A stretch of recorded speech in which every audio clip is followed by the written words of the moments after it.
Hello friends and my dear students. आज मैं Aryan classes स्मार्टेड यूट्यूब चैनल में फंडामेंटल केमिस्ट्री को आगे बढ़ाता हूँ। फंडामेंटल केमिस्ट्री में पार्ट 2 तक हो गया है।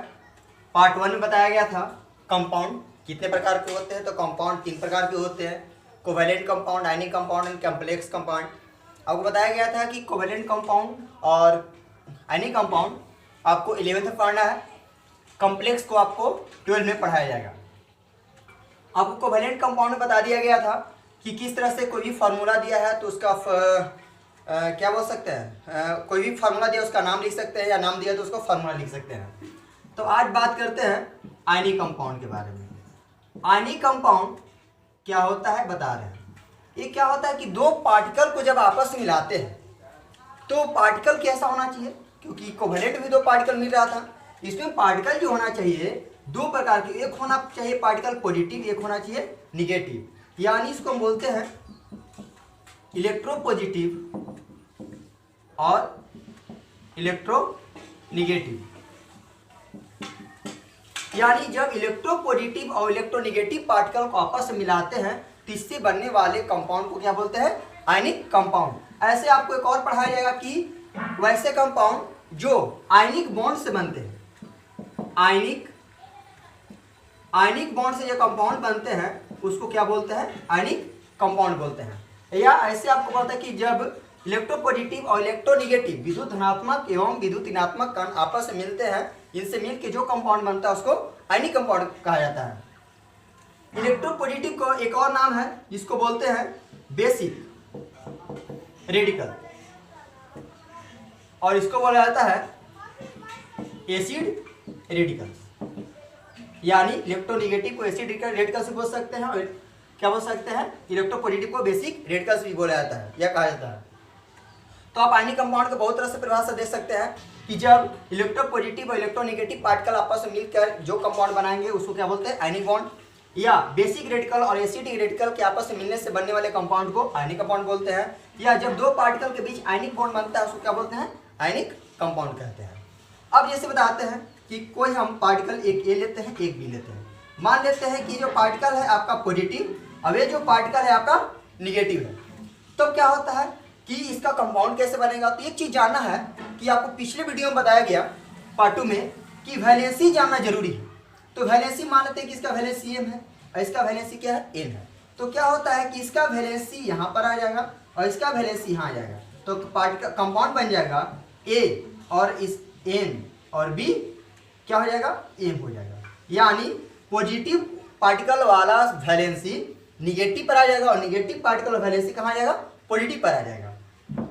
अब एक एग्जांपल लेते हैं, जैसे रहेगा कैल्शियम क्लोराइड। तो कैल्शियम का वैलेंसी होता है C, क्लोराइड का होता है Cl। आपको उसमें बताया गया था पिछले वीडियो में कि कैल्शियम का वैलेंसी 2 होता है, इसका 1 होता है। तो 2 यहाँ आ जाएगा और 1 यहाँ आ जाएगा, तो हो जाएगा Ca1 Cl2, जिससे हम लिख सकते हैं CaCl2 लिख सकते हैं। और भी हम बात कर सकते हैं, और भी कंपाउंड ले सकते हैं। जैसे रहेगा ferrous oxide. Ferrous oxide, ferrous का Fe होता है, ऑक्साइड का O होता है। और फेरस में तो आयरन का 2 होता है, एक फेरस एक फेरिक होता है। तो फेरस का 2 वैलेंसी, O का भी 2। ध्यान दीजिएगा, अगर दोनों वैलेंसी में कुछ कॉमन मिलेगा तो उस वैलेंसी को काट देंगे, तो 2 से 2 क्या हो गया, कट गया, तो 1 बचा, इसलिए हो गया FeO हो गया।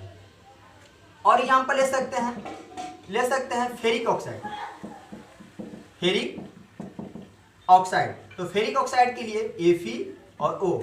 तो Fe का होता है 2, फेरिक का होता है 3 और इसका 2 यहाँ आ जाएगा, 3 यहाँ आ जाएगा, तो कंपाउंड बन जाएगा Fe2O3। और भी कंपाउंड बना सकते हैं, जैसे ले सकते हैं सोडियम पेरोक्साइड। तो सोडियम का होता है Na और पेरोक्साइड का O2 होता है, संकेती होता है O2। इसका वैलेंसी 1, इसका 2, तो 2 यहाँ आ जाएगा और 1 यहाँ आ जाएगा, तो यहाँ आ जाएगा Na2O2। एक खास एग्जाम्पल देखिएगा, रहेगा कैल्शियम हाइड्रोक्साइड। कैल्शियम हाइड्रोक्साइड लेते हैं तो कैल्शियम का Ca और हाइड्रोक्साइड का होता है OA।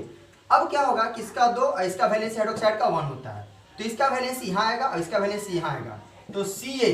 और जब देखिएगा कि जो पार्टिकल होगा जो इलेक्ट्रोपॉजिटिव हो इलेक्ट्रोनेगेटिव हो उसमें एक से अधिक एलिमेंट हो तो उसको क्या करेंगे, ब्रैकेट में डाल देंगे और यहाँ जाएगा COH का होल ट्वाइस हो जाएगा। इसको पढ़ेंगे COH का होल ट्वाइस पढ़ेंगे।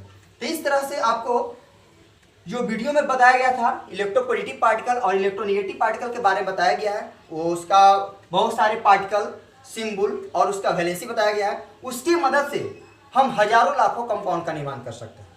यानी कोई भी आयनिक कंपाउंड दिया जाएगा, अगर हमको इलेक्ट्रोपॉजिटिव पार्टिकल का नाम, संकेत और वैलेंसी याद है तो किसी भी कंपाउंड का हम फार्मूला भी लिख सकते हैं और उसका नाम भी लिख सकते हैं।